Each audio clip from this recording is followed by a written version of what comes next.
I can fix this Aston Martin for nothing more than a hot meal.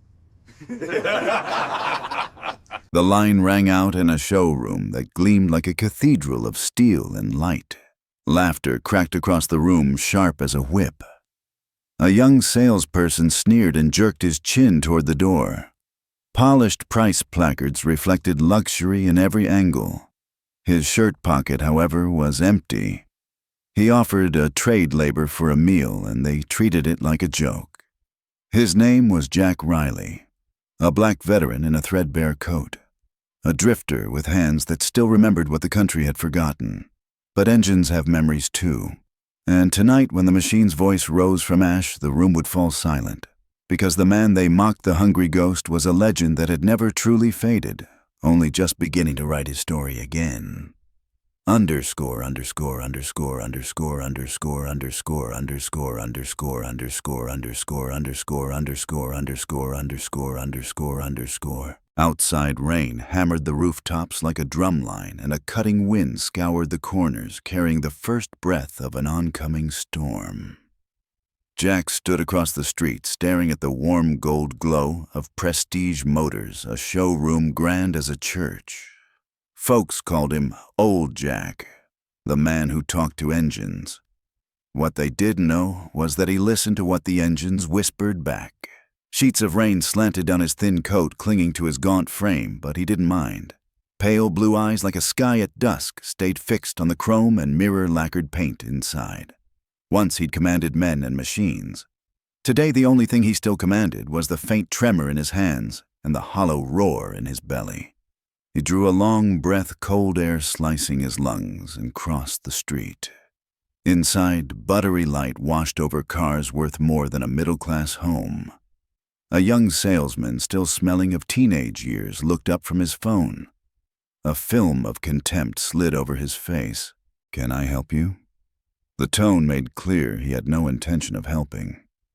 Jack's hand, a little unsteady, pointed toward the service bay. "There's a silver Aston Martin. The engine's breathing offbeat." Kyle, the name on his badge, snorted. "Breathing offbeat, huh?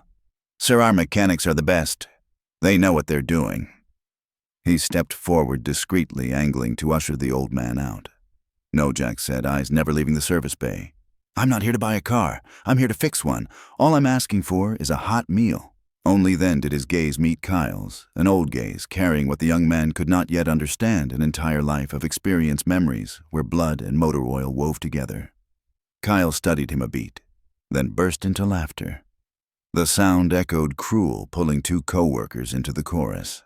"Hear that the old guy wants to fix an Aston Martin for a sandwich." The laughter had barely faded when the office door swung open.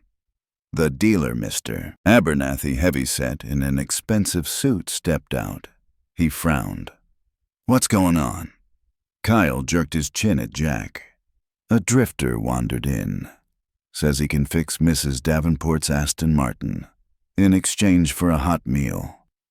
The name Davenport silenced the room, their most important client. The silver car had sat in the bay for a week. The tech team had tried everything, swapped half the parts, and it still died. Pressure bore down on Abernathy. He looked at Jack, white hair, worn clothes, calloused hands. Ridiculous. Yet in those eyes, something. A quiet conviction. A flame he hadn't seen in years. "You think you can fix it?" Abernathy asked, half skeptical. "I know I can," Jack said. "Not a challenge, just a fact." Abernathy had gambled his way to success. This was the wildest bet yet. But what was left to lose? A slow smile spread across his face. "All right, fix it and you'll have the best meal in this city. But if you don't," he leaned in, voice dropping, "you'll scrub this entire showroom with a toothbrush." Laughter swept the room again. Jack merely nodded. "Deal." He walked into the service bay, each step measured. 3 mechanics paused, scowling after him. They'd heard the exchange and didn't find it amusing. "Who is he?" the lead tech, Gus, built like a dock worker, growled. Abernathy winked.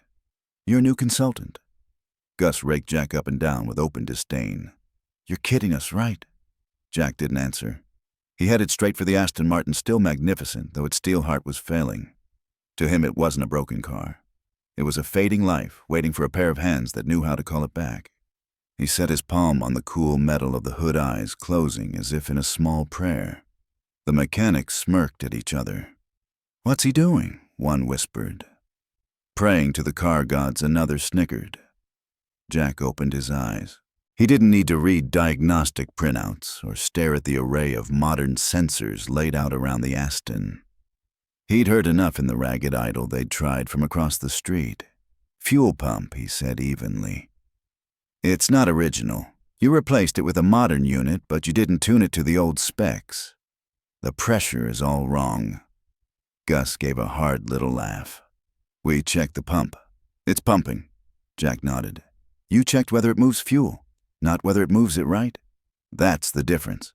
He pointed to a small, nearly invisible valve near the base of the engine. "The regulator. On this model, it's delicate. The new pump is ramming fuel in too fast, flooding the engine.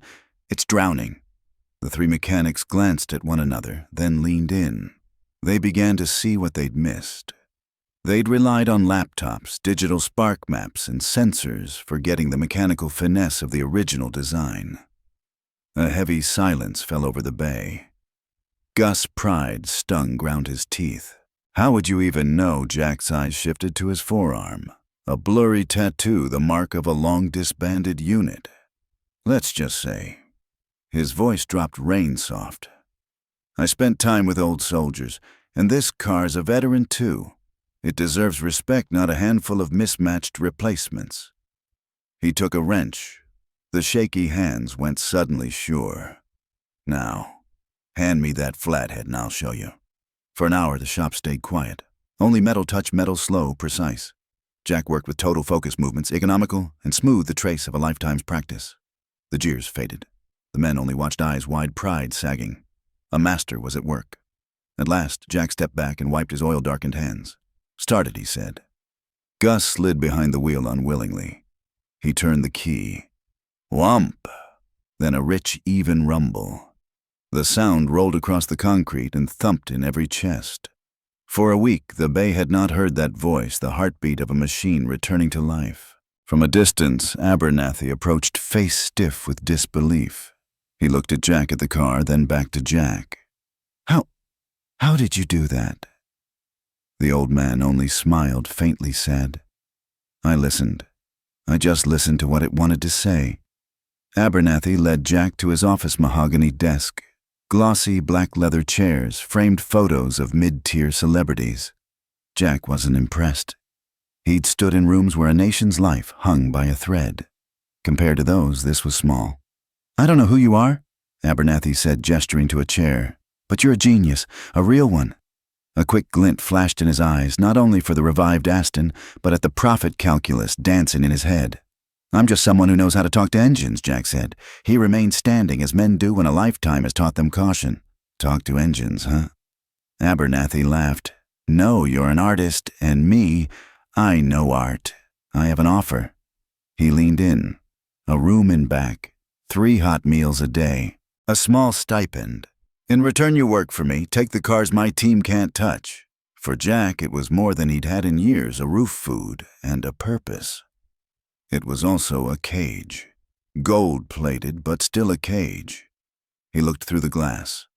Outside, rain traced silver lines across the street. For years, he'd been free on his own terms, free of expectations, responsibility, and the ghosts. In a rush, memory rose. Another rainy night decades ago. 20-something standing shin-deep in a foreign country's mud. Rain like knives. A bullet-chewed Jeep in front of him. That engine was the only way out. With a wrench and a prayer, he called it to life. He saw the faces from that night, young, afraid, then split wide with relief. He had been a hero then. A legend. But legends fade. He'd come home from war as someone else, someone the world had no place for. The world Jack had bled for had no place left for him. He tried for ordinary, worked a small garage, married a gentle woman, had a daughter. But the ghosts of the field never left. They hid in camera flashes, screamed in a sudden backfire on a crowded street. He drank to drown them, but the more he drank, the louder they howled. His wife left taking their daughter. He didn't blame her. He had become a shadow, a stray spirit. He drifted from town to town, from shop to shop. The highway became his only roof, the engine's growl his last companion. Jack mastered machines but failed at everything else. Abernathy's small cough pulled him back. The dealer stood there, a flicker of impatience in his eye.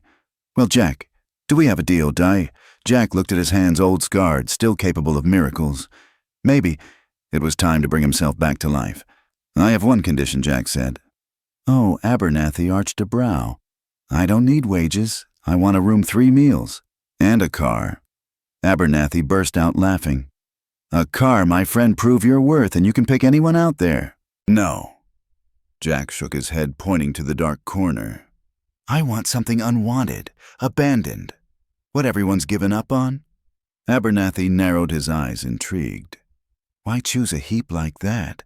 "Because—" For the first time, Jack's mouth eased into a smile. "I believe every machine and every person deserves a second chance." Abernathy stroked his chin. A calculating smile crept in. He saw in Jack not just a mechanic, but a philosopher, a branding face, an old wizard who could make the impossible happen, a PR goldmine for Prestige Motors. "You've got a deal, Jack. Welcome to the family." They shook hands. Beneath the smile, Jack felt the chill. He knew he was making a bargain with the devil. But he'd been to hell. He always found a way out. The weeks flew.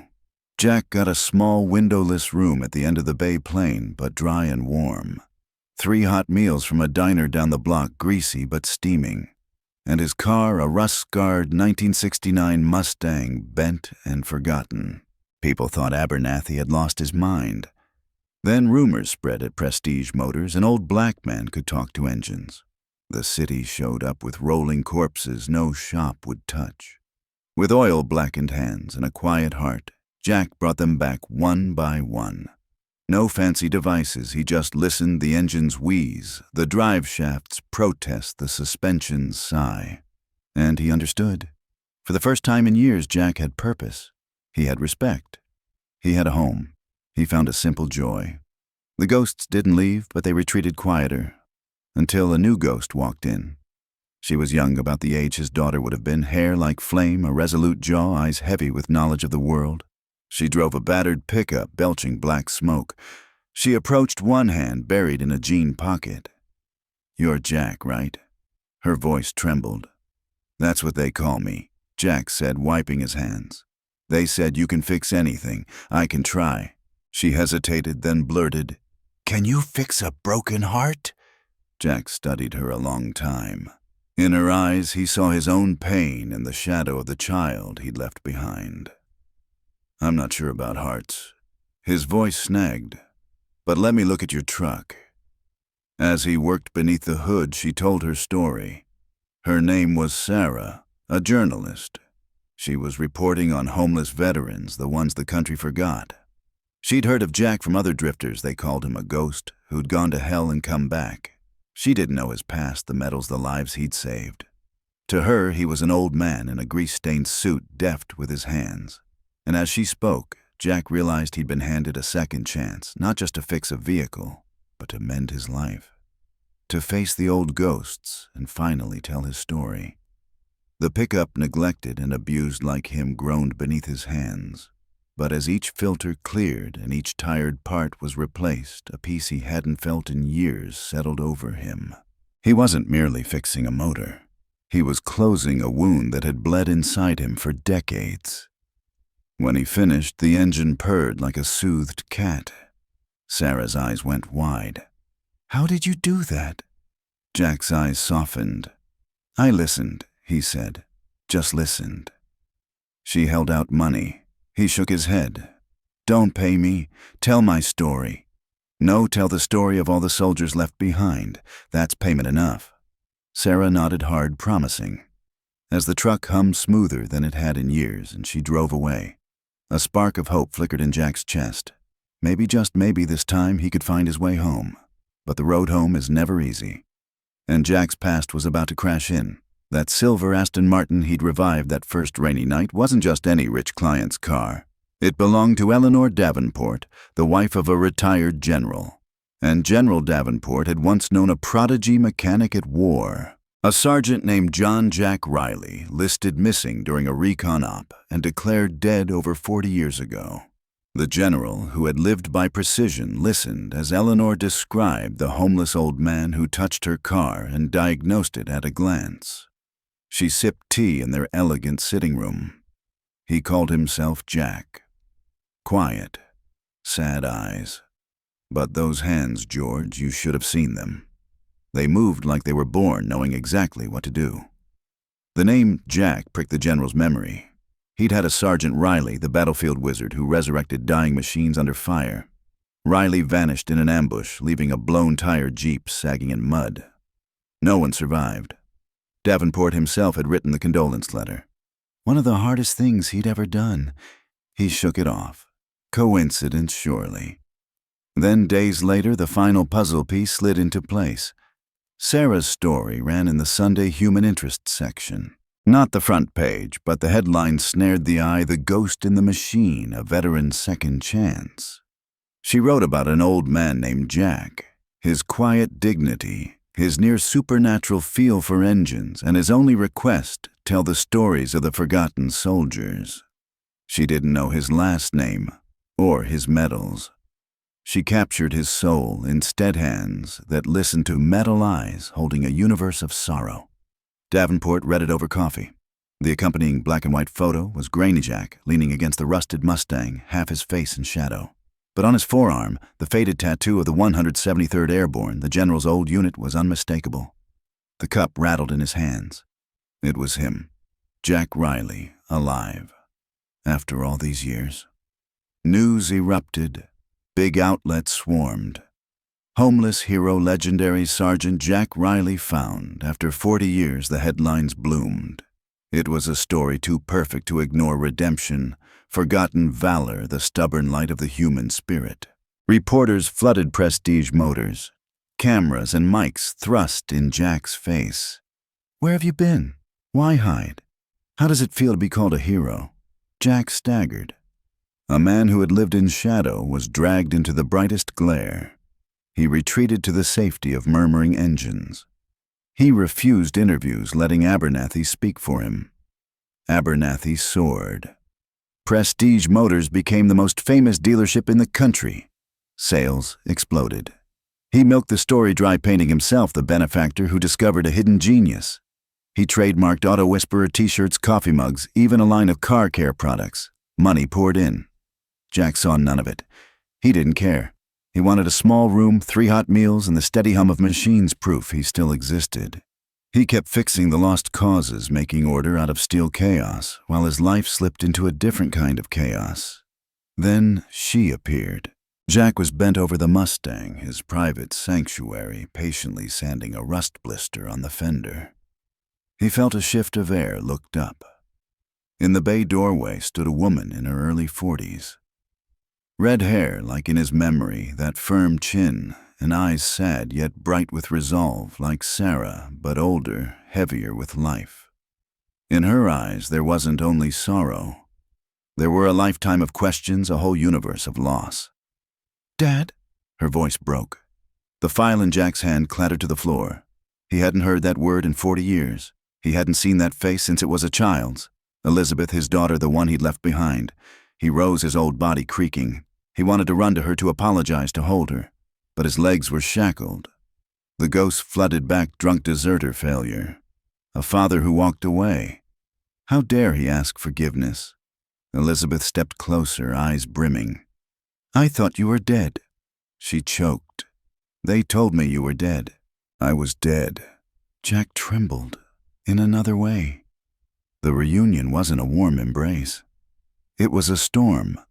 Elizabeth, now a successful attorney with a family, had built her life on his absence.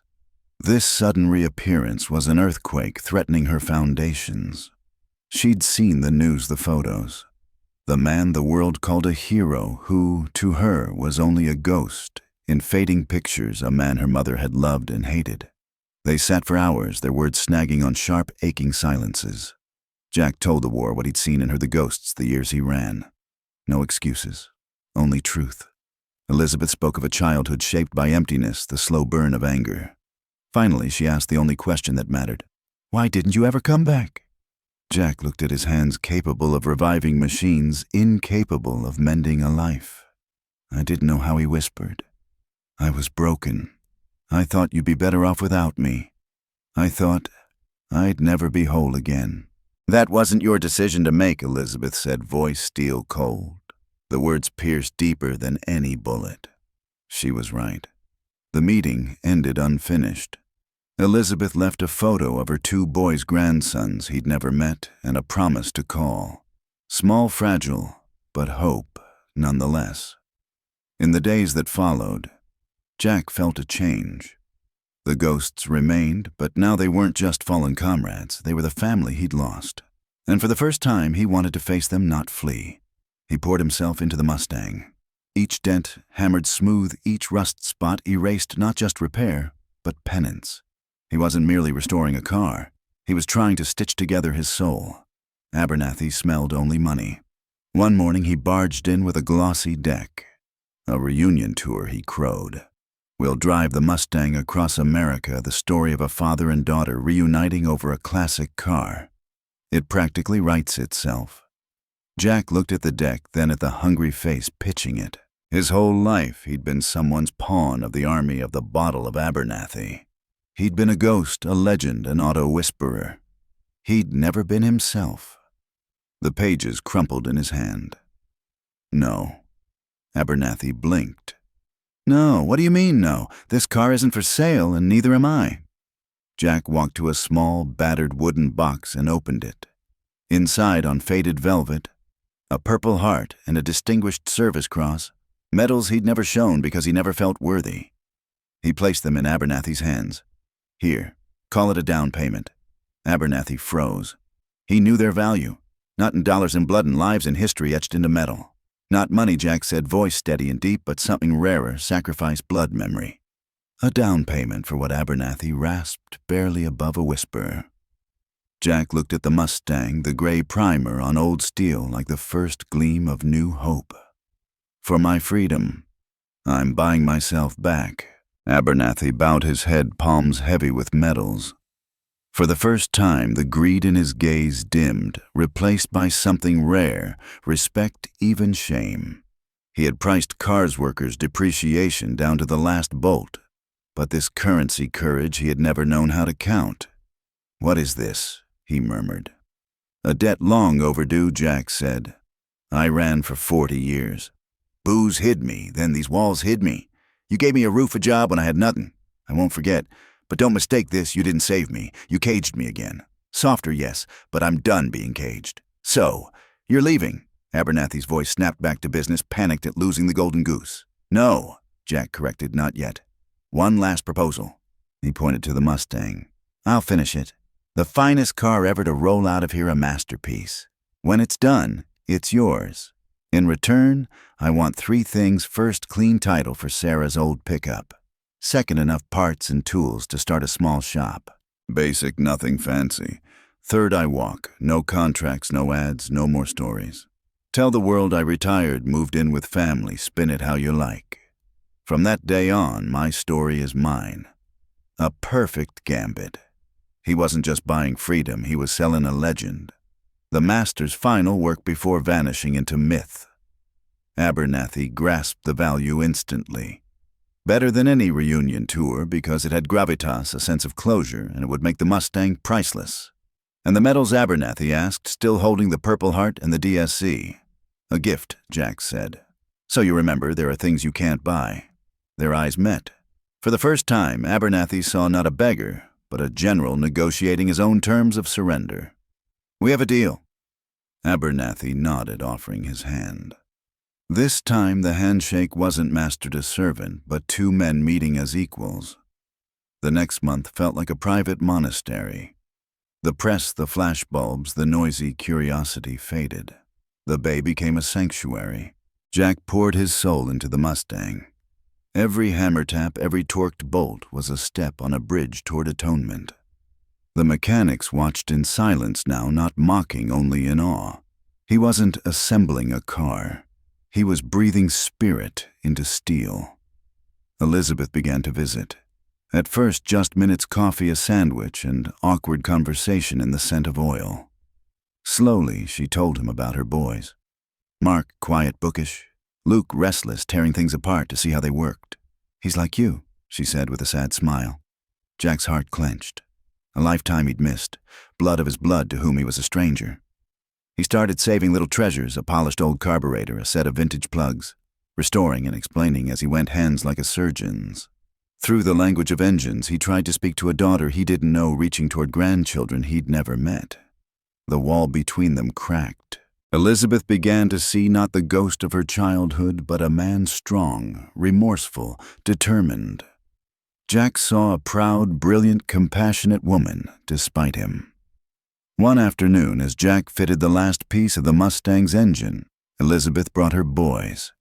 They hovered behind her eyes, wide at the nearly finished machine. "Mark, Luke," she said softly, "this is your grandfather." Jack went still.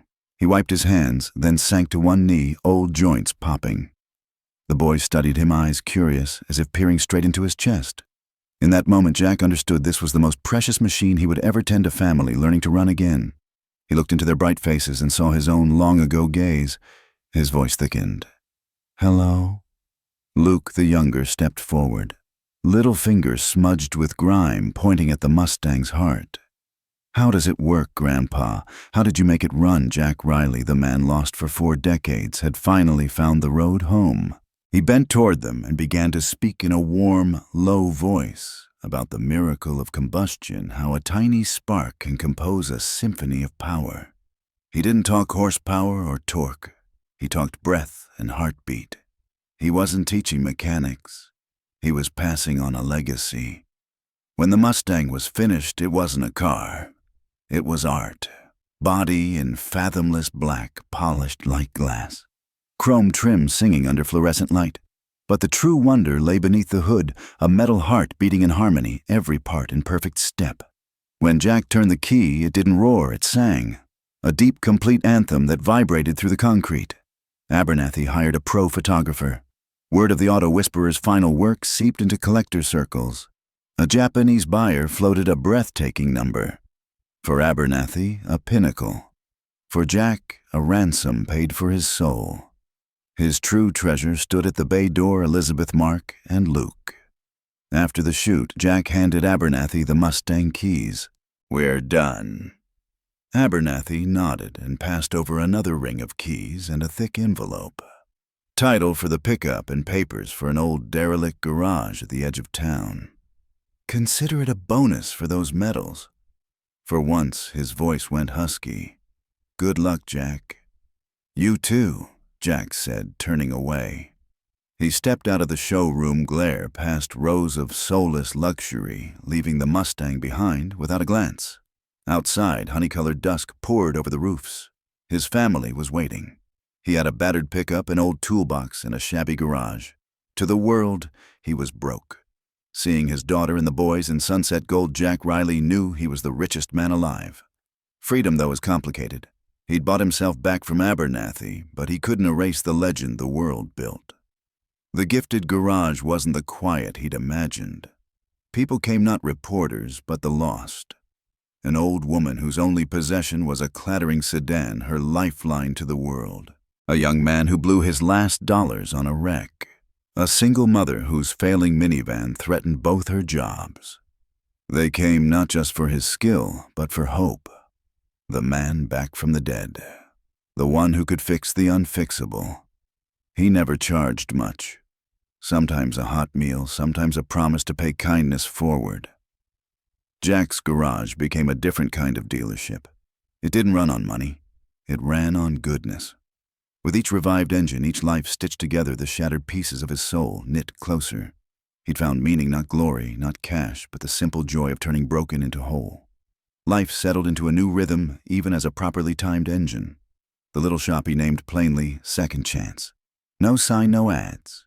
Just whispers passed by gratitude. Each morning he rose early. Breathed air still scented with dew on the blacktop. Brewed a pot of strong coffee on an old stove. He stood in the doorway, heavy mug in hand, and watched the city wake. A privilege he'd never allowed himself while running. A small piece. A moment that belonged. Then he worked. A nursing student's old car, her four-wheeled scholarship. If it died, so would her dream. Jack listened to her story and to the engine's ragged breath. He knew both needed saving.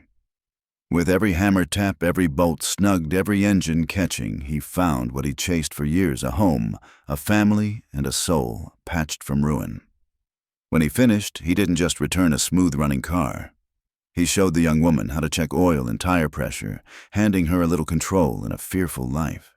He wasn't only fixing cars, he was lifting a weight. He rebuilt a transmission for an old carpenter's truck, the man's only tool to feed his family. Another shop had named a price that would bankrupt him. Jack charged parts only and asked for a bookshelf for his grandsons. He patiently taught a young widow how to change oil and swap a tire, some independence in a world suddenly empty and frightening. She didn't say thank you. She cried. Jack pretended not to notice, though his heart did. Payment was whatever they had, a sack of vegetables from the community garden, a still warm pie crayon cards taped to the wall. Most important was the moment they drove away, shoulders lighter, faces easier. In that quiet world, Jack and Elizabeth softened into each other. Saturdays, she brought the boys. Those days became holy. Mark, the older, perched on a stool nose in a book, occasionally firing a question that surprised even Jack. Grandpa is the lever principle for loosening a bolt, the same as the one for moving a planet. He smiled and tried to explain the universe in the language of sockets and wrenches. Luke, though, was Jack's little shadow, born a mechanic. Small hands, keen instinct. Jack gave him jobs, polish the spark plugs to a shine sword, bolts into old coffee tins, learn the names and uses of every tool. The boy cherished them like treasures, filling Jack with quiet joy. One afternoon, Jack held a grimy carburetor mid-rebuild. People think this is metal and springs and valves, but it's a lung. It has to breathe right, not too much air, not too much fuel. Everything in life is balance. Remember that, Luke. The child nodded, eyes bright, a smear of grease on his nose like a badge. In those moments, Jack was more than a grandfather. He was a bridge to a past the boy never knew, and a guide toward a wide future. He wasn't only repairing machines, he was mending a family line. On a crisp autumn afternoon, a glossy black sedan slid to the curb. Too polished for this weary block. A man in a dark suit stepped out. For a flicker, Jack's old instinct urged him to retreat into shadow. He stayed. He was done running. The man introduced himself as General Davenport's aide. Not an order in appeal. The general would like to see you. A request from one old soldier to another. The next day, Jack wore his cleanest work clothes and drove Sarah's old pickup to the mansion. Manicured lawn, ancient oaks, wealth at rest. The general waited in a library dense with books, maps, and the ghosts of old campaigns. Older now, faced gentler eyes still keen. "Sergeant Riley," he said, rising slowly. "Just Jack now," Sir Jack replied evenly. "Please sit." Davenport didn't waste time. "I didn't call you to relive the past. I need you for something no money or power can fix." Jack blinked. He'd expected a request to restore an antique. Instead, Davenport pointed to a silver frame, a young man in uniform, bright smile. "My grandson, David." His voice sank, carrying raw, unhealed pain. He served 2 tours. He came back, but he didn't really come back. He's alive, but the war is still in him. He can't connect to family, can't hold a job, can't find peace in his own home. David had walled himself in silence. The general's voice trembled. The old discipline cracked. "He hides in the garage. There's an old Jeep from my father's service days. He takes it apart and puts it back together day after day. He doesn't talk. Not to us, not to doctors. Just sits with that engine. But the Jeep never starts. I think he believes if he can't fix it, he'll never fix himself." The general looked at Jack, authority-gone grandfather, pleading. "They say you talk to engines. I think you understand more. You understand the people hiding in them. I'm not asking you to fix a Jeep. "I'm asking you to save my grandson." It was the hardest request anyone had given him. To walk into the storm he'd run from his whole life, to face his own reflection. Jack looked at the photo, the haunted eyes grasping for escape in a cold embrace of steel, and saw himself. He had to do it. Not for the general, but for the young soldier lost inside him long ago.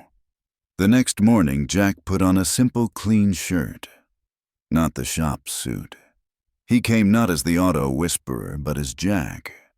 In the bright lab-white garage, David hunched over the Jeep's engine. Shoulders caved, hands oily, the weight of the world on his back. Parts lay everywhere, some polished to a shine, others rusted in hopeless piles. The room was a map of a chaotic mind. Jack stood still, listening. He saw the real fault at once, a cracked distributor cap, a frayed primary coil lead. Simple fixes, but he knew it was never just the engine. He picked up a wrench. "Mind if I lend a hand?" His voice was low, steady. David didn't look up. A shrug, barely a breath. They worked side by side, silent for hours. Jack didn't rush to the big fix. He started small, cleaned a plug, slow and careful. Tightened a loose fender bolt. Organized the tools hanging each on a wooden board from disorder to a small island of order. No advice, only presence, patient, steady, without judgment. At last, Jack lifted his head, looked at the engine, then at David. "She's an old soldier," he whispered. "Sometimes they get tired. Sometimes they forget what they're fighting for." David's hands stilled. For the first time, he raised his eyes, exhausted, guarded. "I knew Jeeps like this." Jack went on gaze far away. "They took bullets, got torn by bombs. We patched them with whatever we had and sent them back into hell. Sometimes the damage didn't show. It was deep in the heart. A timing gear slipped, a main bearing worn by pressure. You can't see it, but you hear it a tick, a missed breath. Then the engine loses its heart." He looked into David. "It's not the broken parts that are hardest to fix. It's the heart." A tear burned a clean line down David's oil-streaked cheek. "I left them," he whispered, voice shattering. "My friends, I lived. They didn't." Then the door inside him blew open. Confession roared out, dust of the ambush, the scream of rounds, the split-second choice. He survived. They didn't. Faces haunting him. Voices calling in sleep. Ghosts dragging at each day. Jack said nothing. He didn't interrupt, didn't judge. He listened. He had heard this story in the hushed corners of field hospitals at the bottom of 1,000 glasses. He had lived it. When David shook with the long-delayed confession, Jack set a firm hand on his shoulder. "The war ended," he said, his voice distilled by a lifetime of suffering. "They say you made it home, but the real fight to truly come home is another war, and you don't fight it alone." He pointed to the cracked cap. "This engine's heart is broken, but we can fix it. Together." That afternoon they worked without stopping. Jack guided David through replacing the cap, carefully rewrapping the frayed lead. He explained how a tiny spark must be timed just right, how the smallest connections, the easiest to overlook, decide whether a machine lives or dies. Hands still black with grease, Jack began to tell the story he'd never told fully to anyone but his daughter, the dead. The guilt that crushed him for decades, the years hiding from himself. He showed David not only the scars on his skin, but the rips in his soul. In revealing them, he showed the young man that even the deepest wounds can knit. When they finished, the Jeep's old heart was ready. "Try it," Jack said. David hesitated, terrified of failing again. He slid behind the wheel, drew a breath, and turned the key. The engine coughed once, twice, then caught voice strong and sure. Light flared in David's eyes, light that had been out a long time. It wasn't just a start. It was hope, singing in the autumn air. Jack knew he was done. He hadn't only fixed a Jeep. He'd helped a young soldier begin the long trip back to himself. Outside, the general waited, his old face fixed, brimming with a gratitude too large for words. He tried to press money on Jack, rewards anything. Jack shook his head. "He's a good kid, sir. Just listen to him.